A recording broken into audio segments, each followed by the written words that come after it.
Welcome to the Del Walmsley Radio Show.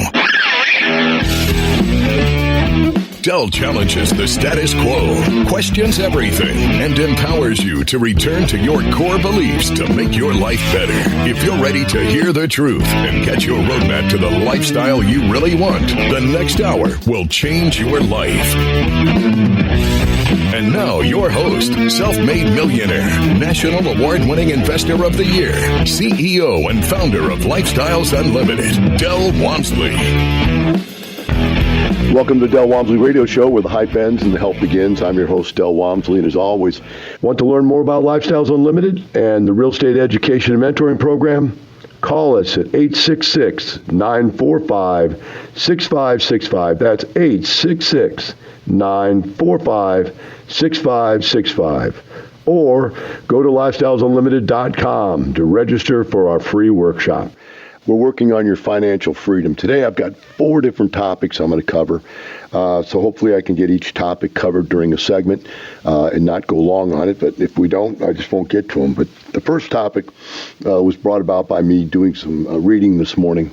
And I like to read other people's self-help stuff and see what they come up with and see if it makes sense to me. I was reading an article by a guy, and actually it was a video that was sent to me as an advertisement. And the guy was supposedly an expert at goal setting. Okay, and I say supposedly because, first of all, the guy looked like a gigantic fat human being with fuzzy beard. He didn't look professional at all. He didn't look like he could be what he was claiming to be. He said he was a personal coach and a business coach. And, you know, he had this bit about goal setting. Now, as I get into this, I don't want you to get wrapped up in the fact that I'm calling this guy a really disgusting looking human being. That's not really the point. The point I'm making is, if this guy is so successful, why would he not be successful enough to lose weight and get in shape and look like a professional, business person? See, you just got to look at people and see what are they doing? How much of what they're talking about is just BS, right? How much is real and how much is crap? And so I decided I was going to listen to the guy's stuff. I wanted to see what he had to say. Maybe I was wrong about the guy in first impression, whatever. But remember this. I was 200 pounds in 4th grade. I've been fat. Just like a black person could call a black person black, a fat man could call another fat man fat. And that is not an insult or discrimination in any way, shape, or form. What it is, hey, I've been that, and I figured out how to fix it. He just hasn't or doesn't want to. One of the two. Now, moving on to the material, because the material is quite interesting. He says in his goal-setting piece, and it was just a small piece, he said, don't start with unrealistic goals. Do not start with unrealistic goals. And don't set too many goals. Well, you can see what he means by too many goals. He's got one goal, get out a video to try to sell some product. But no goal on getting in shape. No goal on shaving off the beard and looking like a nice, clean-cut, all-American business person that would actually attract someone to want to help them. If he's a business coach, he needs to understand sales. And he does not look the part. Fake it till you make it is something that every sales book in the world has in it, which means you've got to dress for success. And the guy just didn't look the part. But irrespective of that, his comments and concepts are completely wrong. Let me explain to you what I mean. He's saying less is more, focus is more important than how many things you go after. Go after only 1 or 2 things in life or at a moment, and then be successful at those things. Well, that's what we call priorities, right? Not goals. You could have 10 different goals. Could you not have a goal that I want to be financially free? Could you not at the same time have a goal I'd like to be physically fit? Could you at the same time have a goal that I'd like to have a great relationship with my wife? I'd like to have a great relationship with my kids. Could you have many goals at the same time? I'd like to do something for my church. Why can't you have all those goals? But what he should be talking about, if he'd get his verbiage right, his vernacular is wrong, is that you should only focus on one thing at a time. And as you're working on that one thing, you focus on that one thing. That's a priority. And if you have more than 3 priorities in life, you don't have any priorities at all. So you have momentary priorities in your life. But let's think about this. He's saying don't set unrealistic goals. Every goal out there is unrealistic. Every goal is unrealistic. For example, I want to retire. Well, let's talk about that for a second. You want to retire. So your goal is basically unrealistic. Say, well, I want to retire and by the time I'm 30, by the time I'm 50, 60, 70 years old. Now you're saying, well, that's not so unrealistic, right? But if you say that to yourself, I'm going to retire by the time I'm 65 years old, guess what will happen? Exactly that. You've given yourself a very realistic goal that you can meet. And when you meet that goal at 65 years of age and retire, you have completely become successful at being mediocre. You are now a mediocre human being. But what's wrong with that is that you've been mediocre your entire life because you never stressed your abilities. You never tapped into your real power because you set wimpy goals. If you set wimpy goals, you get wimpy results. So I would like to suggest to you that this guy is getting it wrong, and maybe we can help him out by just giving him a little more information, that there's really two types of goals in your life. There's short-term and long-term goals.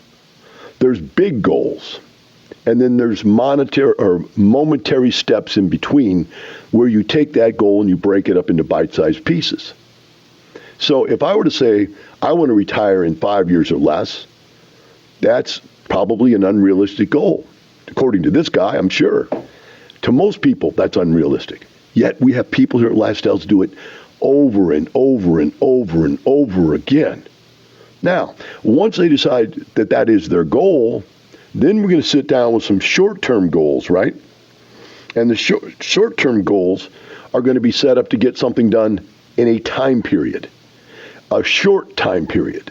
In other words, guy the other day said his wife told him, if you're going to do this stuff, I want you to buy the first house within 30 days. And he bought the first house within 30 days. She told him, if you're going to go after apartments, I want the first apartment complex within 45 days or 90 days, whatever it was. And he went and he got it within 90 days. Those were short-term goals where he focused on one topic at a time.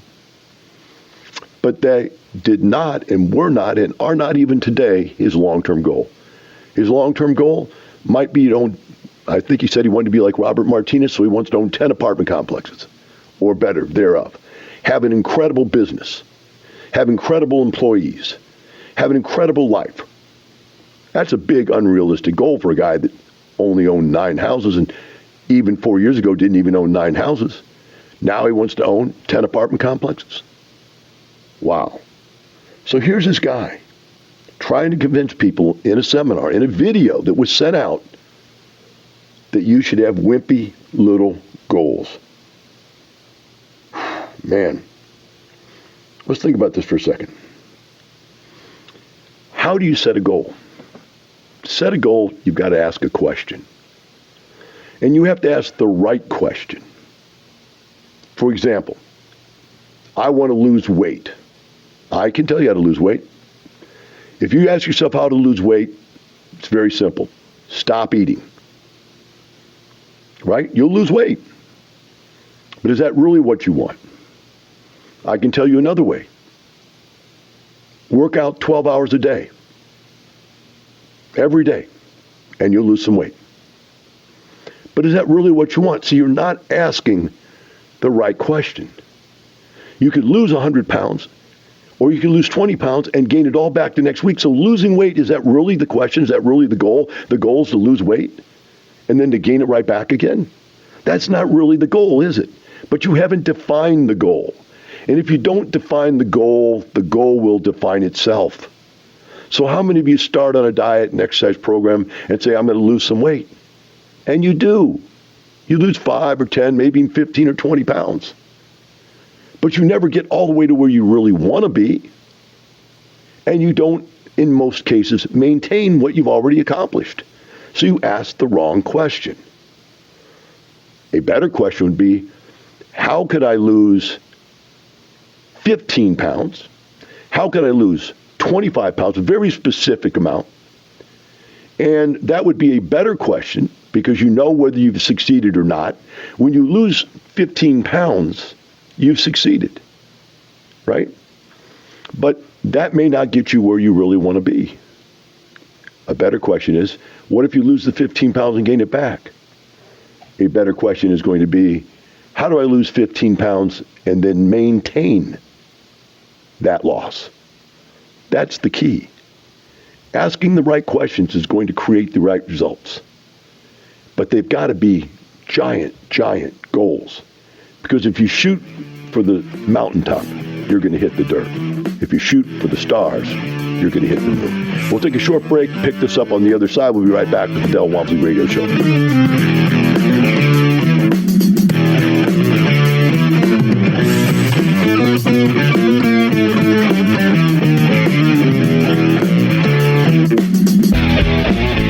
Listening to the Del Walmsley Radio Show.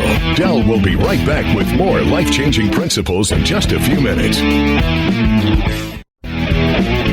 Welcome back. Now here's some more unconventional wisdom to set you free from the man on a mission to retire America, one person at a time, Del Walmsley. Welcome back to Del Walmsley Radio Show. In the first segment, we're talking about goal setting and about a video that I watched today by some guy that just doesn't look like he's what he thinks he is, which is a personal and business coach, because he's saying things like, don't set unrealistic goals, don't set too many goals, less is more, focus is important. And all he's talking about is, hey, how do I get across town for my job today?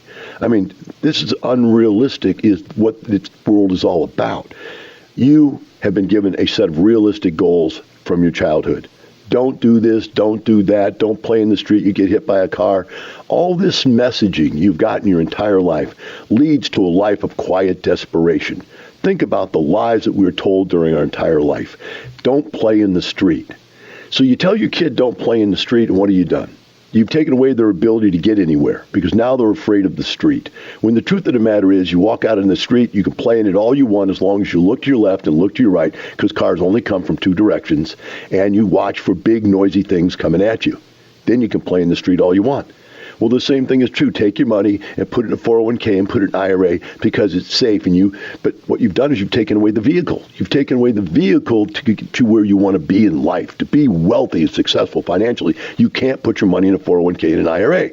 So you've been told your whole life to do these moderately easy things. So you go through life, you go through college, because if you don't have a college degree, you can't get a good job. So then you go and you get a good job. Now you're working and you're saving 10% of what you earn or 5% of what you earn or whatever. Now you go out there and you find yourself a spouse and you get married, and now you have to go out there and buy yourself a house. This is expected of you. So you now go and spend your money on a house and a car. Now your car and house broke, and then you get yourself a baby, and then you get 2 babies and 3 babies, and now your baby broke, and then you're raising these kids and your life is miserable. You get up every day, you go to work, and you suffer, and you have a miserable life. You come home, and after the boss gave you crap all day long, you come home, and the kids give you crap, and your wife gives you crap and tells you got to do all the stuff you don't want to do, and you're tired, and you're busy, and you're worn out, but you can't do any of it. And, your kids loved you until they get to be about 14, and after that, the older they get, the dumber you get. And so you have all these things going on in your life that makes your life miserable. But every day you got to get up in the morning, go and drive for an hour to get to work,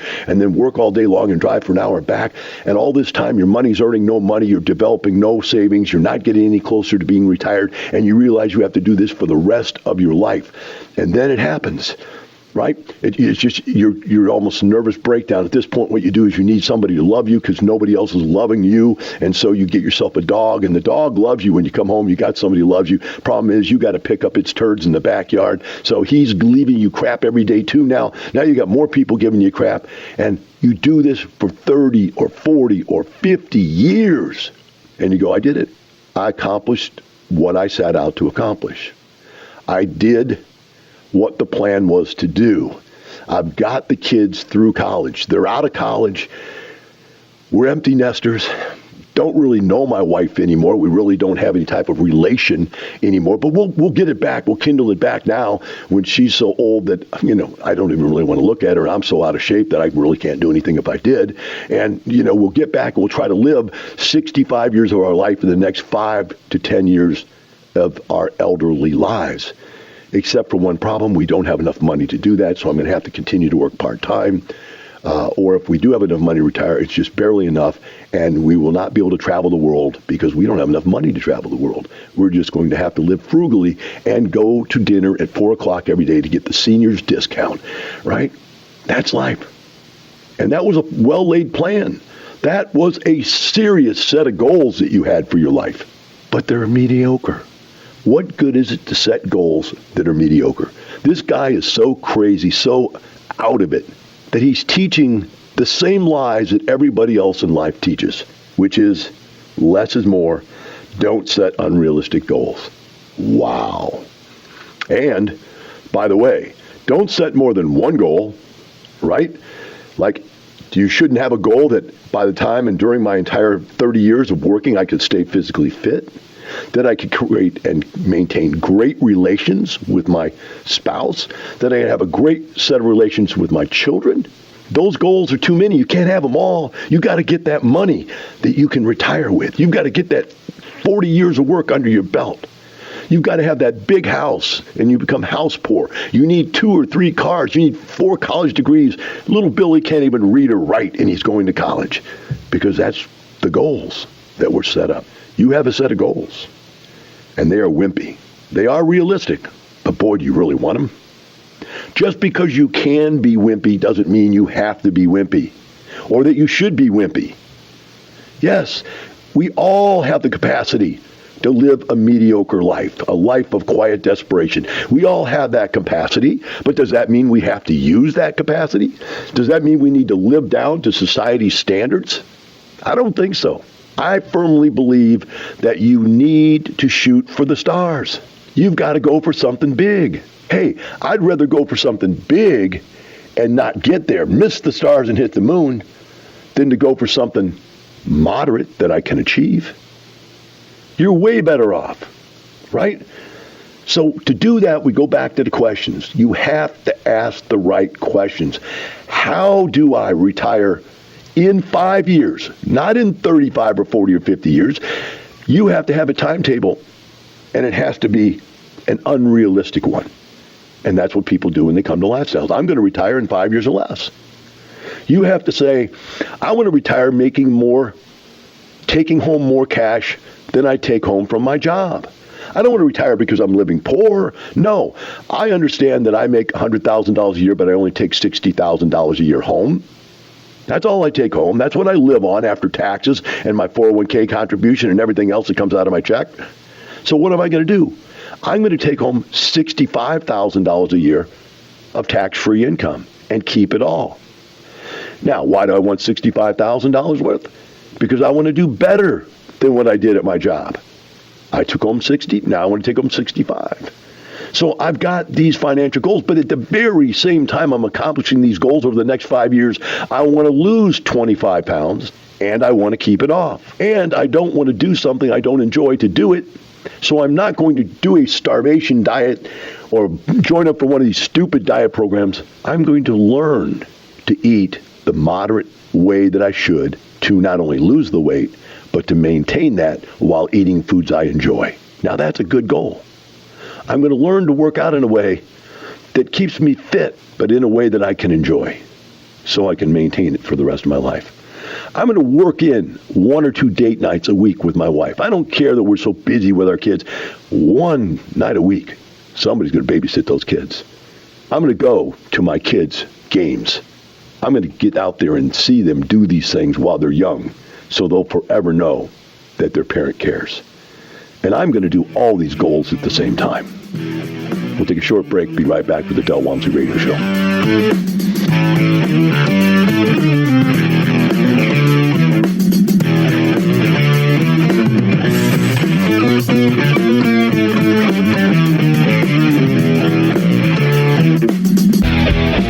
You're listening to the Del Walmsley Radio Show.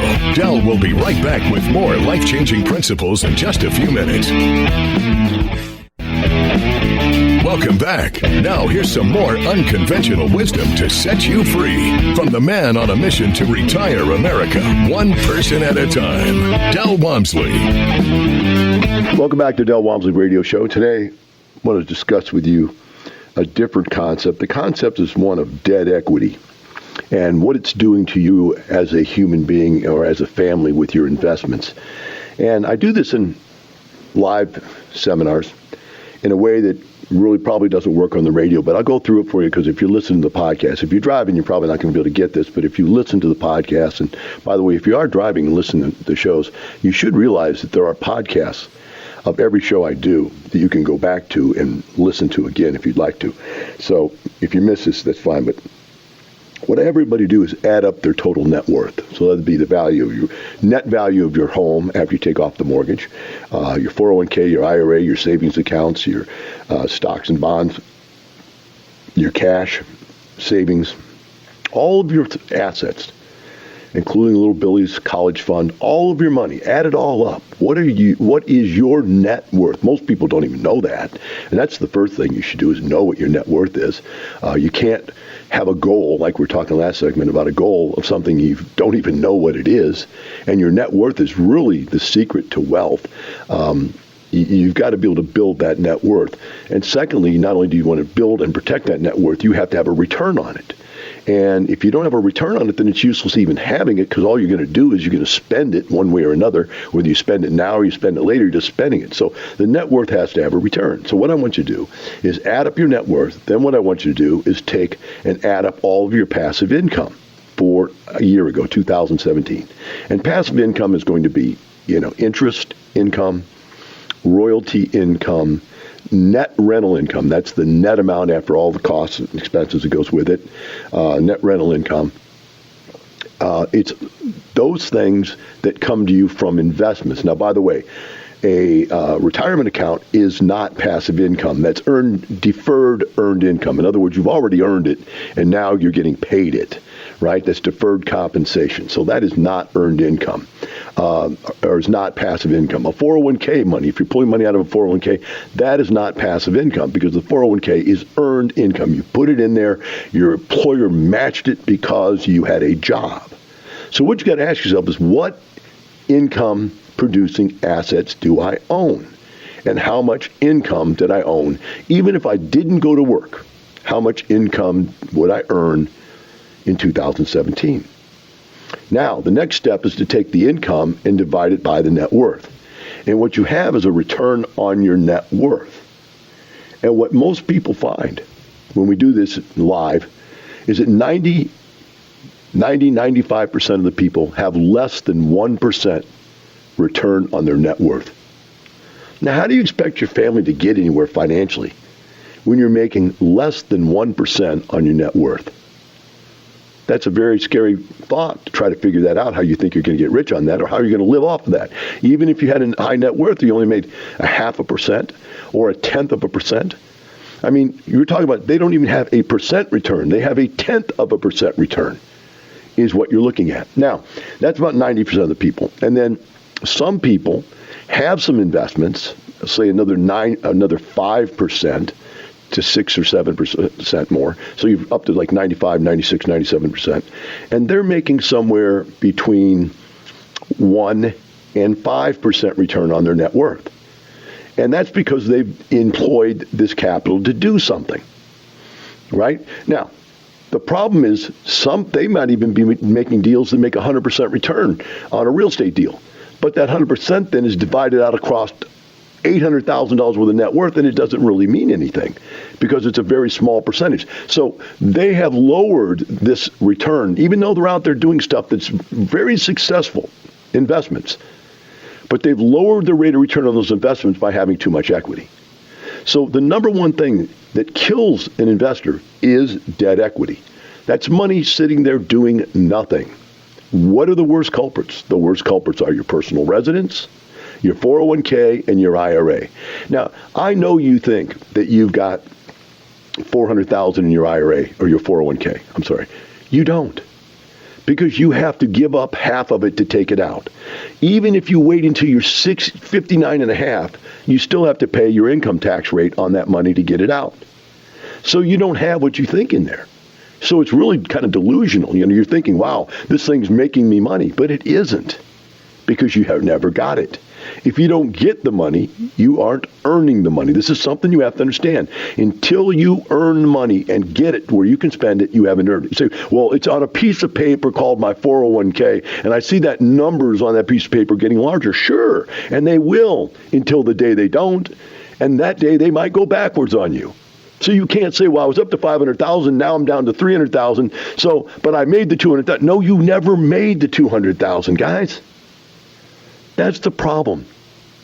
You're not seeing it for what it really is. You've got to get that personal residence, which you've got $400,000 of your life savings in that house. What does it earn you? Nothing. Do you still have to pay taxes? You paid off the mortgage, but do you still have to pay the taxes? Yes. You still have to pay the insurance? Yes. You still have to pay for maintenance and repair? Yes. You still have to pay to, spend time and money to mow the yard, whatever. That's maintenance, I guess. All of that stuff. But you haven't earned a dime by paying it off. None. If you get sued and it's not your personal residence, say it's a rental property, they can take it away from you. It's just the thought of paying off a house is so common, yet so ignorant in every way, shape, and form. There's absolutely nothing logical about paying off your personal residence other than this, and this is the one logical one, and that is you've got so much money, cash, to invest that you can make the income that you want to make with the money you have liquid and not need the money in the house. But if you cannot make, with the cash you have available to you, enough income to retire and live the way you want, then that money sitting in your house is killing you. Now, let's talk about a guy who was on the radio the other day. He had bought 9 houses over 4 years. And turn around and look back and say, wow, they were all good deals. We did really well in each one of them. But 4 years later, he's got $800,000 of equity. $800,000 sitting there. Let's do some math. Let me get up the trusty phone here. Let's do some math just to show you what I mean. All right. He's making $4,000 a month. 4,000 times 12, making $48,000 a year divided by $800,000 of equity. He's making a 6% return. Do you see what I mean? Now, what did he invest into those houses?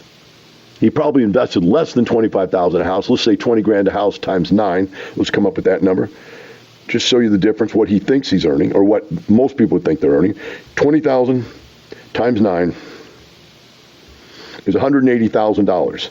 Now take the 4,000 times 12, 48,000 a year divided by 180,000. And he thinks he's making 26.6% return. The numbers he's calculated and the numbers he shared with us was that kind of return. In the 20s, high 20 returns. He thinks he's making 26% return.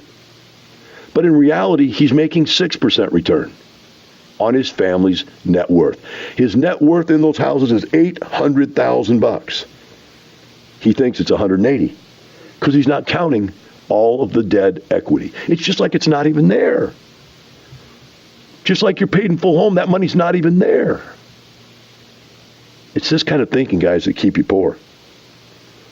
What I want you to do, first of all, I want you to figure out if you want to make any money and become rich and retire early. That's the first step. And if you do, then what do we need to do?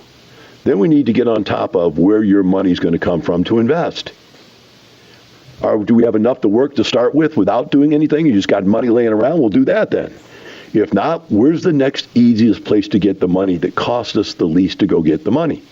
And we'll take a look at those options.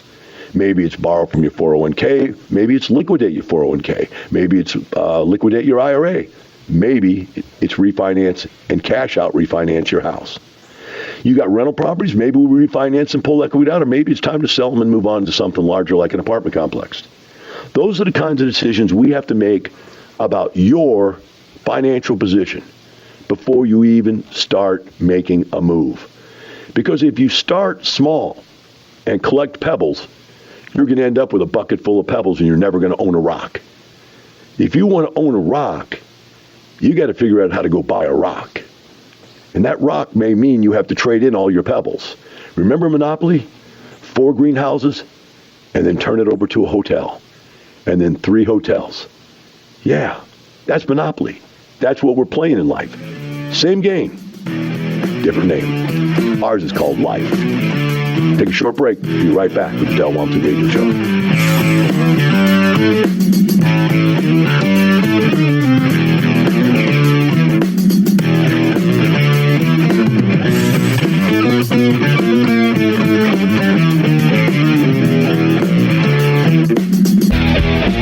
You're listening to the Del Walmsley Radio Show. Del will be right back with more life-changing principles in just a few minutes. Welcome back. Now here's some more unconventional wisdom to set you free from the man on a mission to retire America, one person at a time, Del Walmsley. Welcome back to Del Walmsley Radio Show. I was reading an article here that was rather interesting, stimulated the thought process, and it says, what are the top 10 markets for long-term investing, as in single-family housing, I think they're talking about, or maybe not, might be multifamily housing also. But the concept was an interesting one to me. And they produced this proposal, theorem, whatever it is, that when you're looking for a long-term market to invest in, you should be looking for a market in middle range of rent growth and rate growth and value growth. And the theory is if you're in the booming markets, like in the past, we've had Florida was booming, California was booming, whatever, or Phoenix for a while was booming back in 2006, 2007. They were just unhooked. That those booming markets are the ones that are most susceptible to any type of a recession. That those numbers will come crashing down because they're balloon numbers. They're artificially too high. Then they say, if you're in a really deep recession state, right, the question is, will it come out of that recession or not? How long before it comes out of that recessed condition? And that might be if ever, right? So if you've got very low and sluggish growth, you may get no growth at all, or it might end up like Michigan did for a while, Indiana, Gary, Indiana, Detroit, some of these places where the city's almost closed down some percentage of the whole city, and you could lose everything. So what they're saying is moderate growth cities. Now, they go on to bring up this next term that's rather interesting. Let's see if I can find that term real quick. And that is income pricing calculations. And what they're saying is what you look for, what they're looking for their long-term investments is a city where the cost of living is equivalent to the growth of single-family or multifamily housing, cost of housing, let's just put it that way. So if you live in a city where you can work an average job and afford to pay an average housing check, bill, income, rent, mortgage, whatever, then that is sustainable. That area will continue to grow at a moderate rate of growth, but a sustainable rate of growth for a long period of time. It's not blowing up, and it's not dying. So that's what they say they're looking for. And they're basing it off this ratio between income and housing costs. So I thought about that for a second. I said, I've seen when you get in at the bottom and get into an area, and I bought into that area and it did nothing for long periods of time. I've also bought in areas that were down that gave me an opportunity for good growth because maybe the area was in transition. Maybe it was an area that was what they call regentrifying, changing, repositioning itself. I've been in areas that were overheated, and I've never really liked overheated areas because you pay way too much to buy stuff. And so I've never really bought into it. I mean, I've seen them. I've not been in them, but I've seen them, and I've got out. I've always got out right when things get super, super, super hot. Because to me, rule number one is don't lose money. And if there's going to be a bust, I don't want to be in that asset when there's a bust on that asset. So when things get super, super hot, I tend to sell, take my profits, And hey, wouldn't it be great if you could know when the market was coming up, get in it, stay in it till it got up to just about where it got too hot, and get out. That's been my success for 27, 30 years of investing in real estate. I get in when it's low to moderate, and I get out before it becomes fire hot. So I never am buying speculation, right? I'm never buying speculation. Yet over the past years, I've learned, because when I first started, I bought really low price, really bad area of properties. I've learned that that's not that good either, because the problems and the challenges with those areas are not worth it. In the long run, I did my best on my moderate properties. All the stuff I bought in the middle, and it was beautiful stuff. And it started in 1978 construction and went all the way to 1985 construction, 78 to 85, those eras, those moderate eras, which were either C or B product, C to B product, is where I made my killing. That's where I got rich. Quite honestly, my millions came from those properties, that era. And so I tend to believe these guys have got it. Now, they've given us 10 areas they think are the 10 best possible. Let me see if we got enough time to get through these 10. Number one, I don't know if they're in particular. They've got 10 that are best. Las Vegas has an 8% price increase in 2016, 11% in 2017, has a 1% variance between housing costs and income. Sacramento, California had a 7% last year, 10% this year. Minneapolis, Minnesota had 5% last year, 8% this year. Ogden, Utah went from 8 to 10. Fort Worth went from 9 to 11. Grand Rapids went from 8 to 10. Portland went from 5 to 8. Boston went from 6 to 8. And Columbus, Ohio went from 7 to 8. And all of these areas had less than a 10% variance between cost of living and income. And some of them actually had a negative variance, which means it was really cheaper to live there. Or you really got paid more than what you could afford to live there very easily. In other words, it's a positive thing.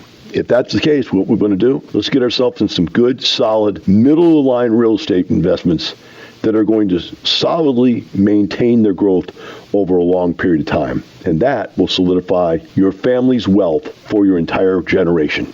That's all you need. Then, periodically, if anything changes, you're going to change too. Remember, real estate's like a train. You can hear it coming down the tracks, unlike a bullet, which will kill you in one day. Have a wonderful day. We'll see you tomorrow. The information and opinions you hear on the Del Walmsley radio show are those of the host, Del Walmsley, his guests, and his callers, and do not necessarily reflect the opinions of this station, its affiliates, its management, or advertisers. The Del Walmsley show is for entertainment purposes only. Please consult a professional regarding your personal investment needs. Nothing presented on the Del Walmsley show constitutes an endorsement, recommendation, offer, or solicitation to buy or sell any product or security.